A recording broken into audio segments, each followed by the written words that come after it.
โอ้โหยืน2เลยทีมงานไหนเนี่ย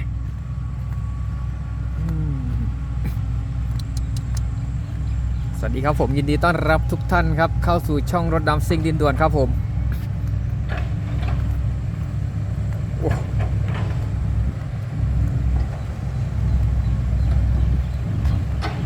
ยืน2เลย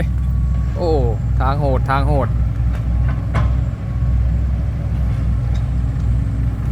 ตรงไหนดี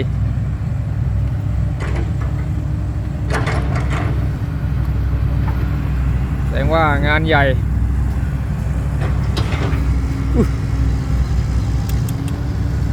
ว้าทางไหนดีนี่โอ้โห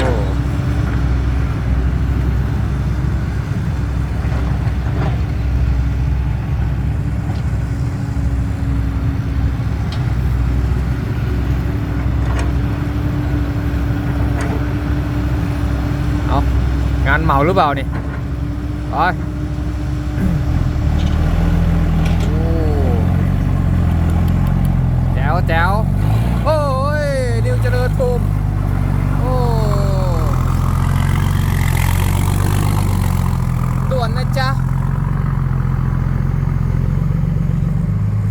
ไป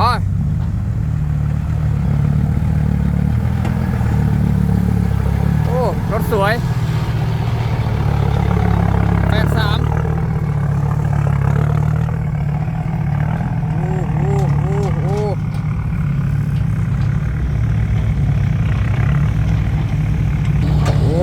ทีมงานไหนนี่โอ้ดูติ๊กเกอร์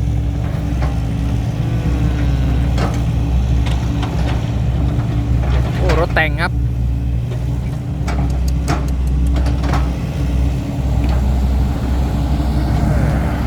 โอ้รถแต่ง นี่ก็แต่งครับคุ้นๆนะ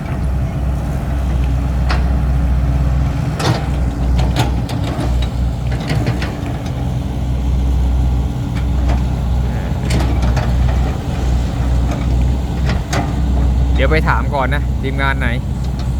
โอ้เดี๋ยวมาดูคันนี้ครับทีมงานเสียเหมียว12อะไรนี่125เหรอสวัสดีครับอันนี้มันไล่125เหรอโอ้ฮะมาทีมงานเสียเหมียวโอ้ไม่ได้เจอกันนานเลยครับเต่าแกขับเอง125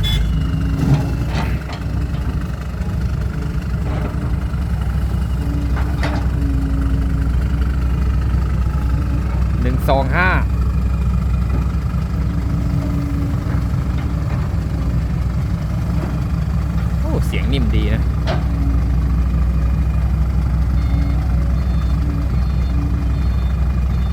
รถวิ่งนี่ประมาณเกือบ20คันครับงานเที่ยวแต่ว่าจัดหนักครับใส่เหมือนงานเหมาเลย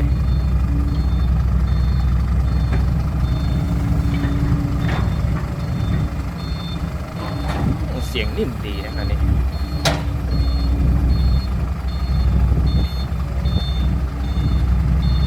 ไวจัด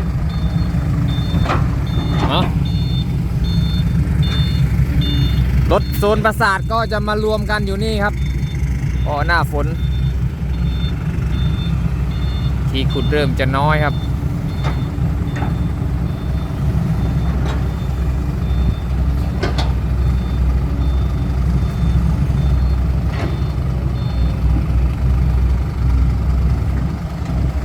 ฝั่งนู้นเป็นมาร์คไฟซูเปอร์ครับ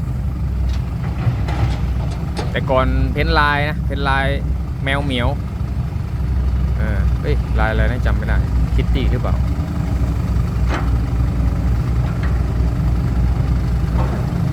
โอ้ดาจนานี่โรยหน้าดินครับ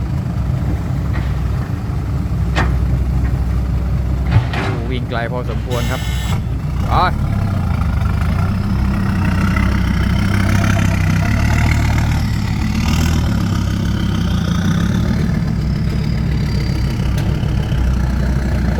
เข้ามาทีละ2ทีละ2เลยครับ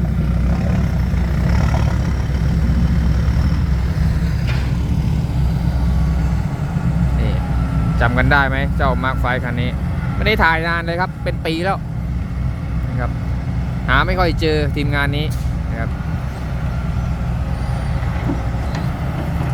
สวัสดีไปยังทีมงานด้วยครับมาถอยมา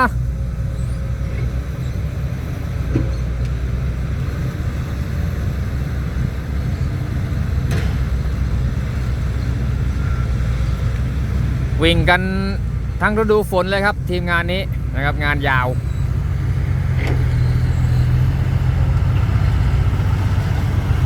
อะไรนี่ฟูโซ่หรือเปล่าฟูโซ่ไฟเตอร์ตอนเดียว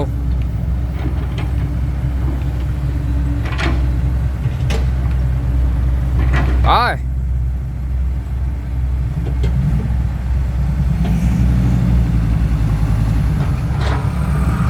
ฝนก็วิ่งได้ครับบ่อนี้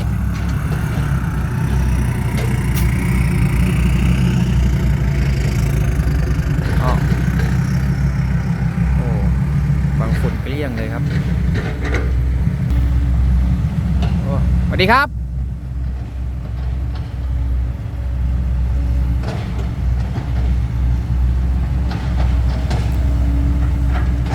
หาชมยากในรุ่นตอนเดียวเนี่ยนะไฟเตอร์เนี่ย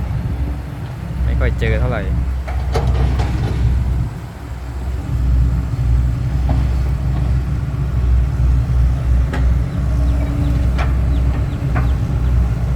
เสียงนิ่มมากครับดูได้ยินแต่เสียงฝั่งนู้นครับ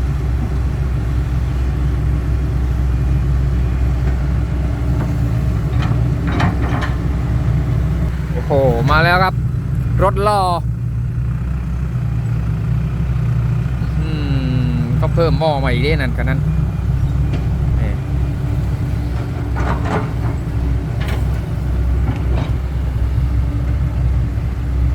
ก็เสียเขียวแน่ว้าวไม่ได้เจอกันนานเลย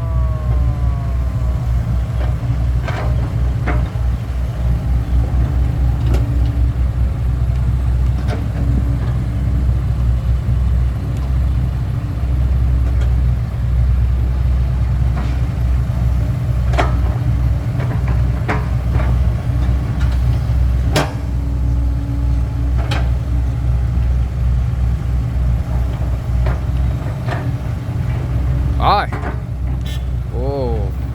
เต็มคาราเบล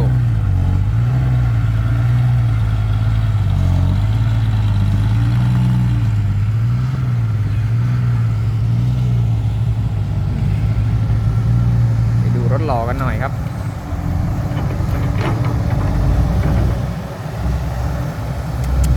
เพิ่มหม้อมาอีกสวัสดีครับ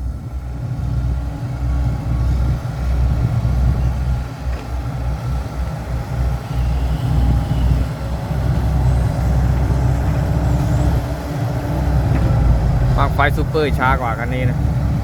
SK 125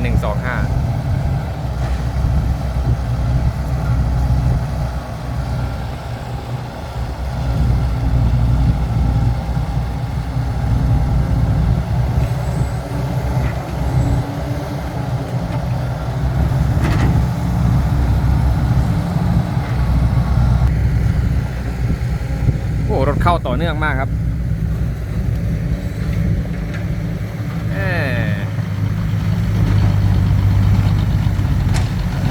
อันนี้บางฝุ่นยังอยู่เต็มครับร็อกแล้ว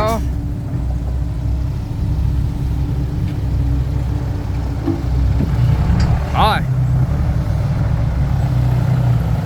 สับระเบิดหน่อยลูกแม่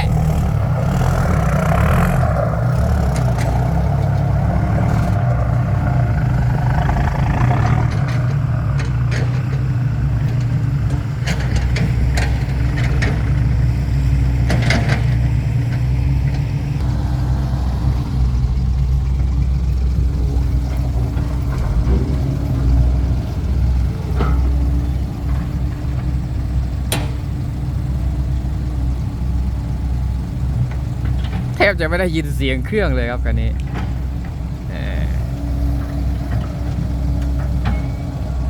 เงียบกริบเลยครับ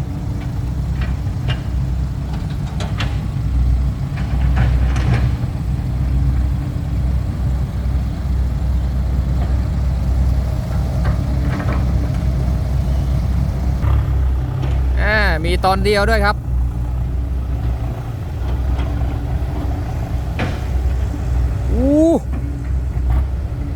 จะรอดไหมเสียเหมียว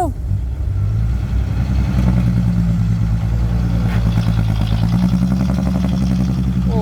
ปัดท่วมเลยครับพี่ร็อกโดนจัดหนักครับ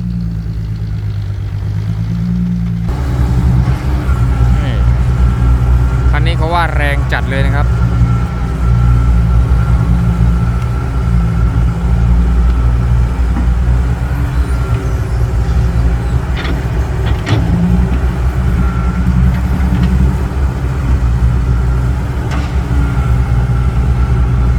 เครื่องเท่าไหร่เนาะนี่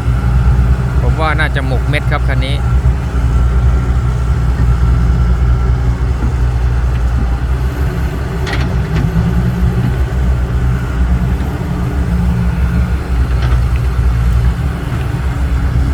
วิ่งเข้าอำเภอปราสาทนู่นแหละนะครับขาเดียวน่าจะ10 กว่าโล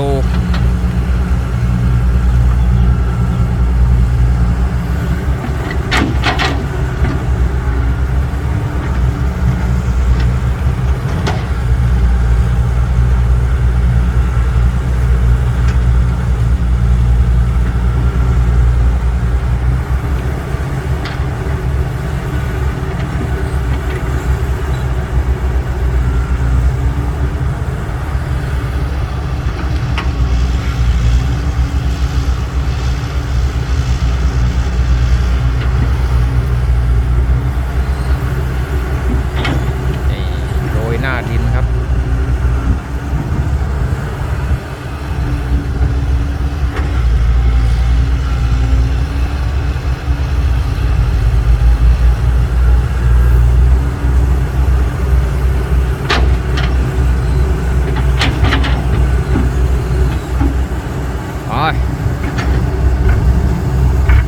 โอ้อุ้ยฟังจากเสียงเครื่องแล้วโอ้โหโอ้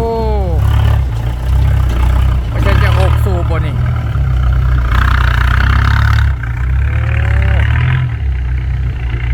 ครับบ๊ายบายครับเจอกันใหม่ครับน่าจะ6 สูบนะคันนี้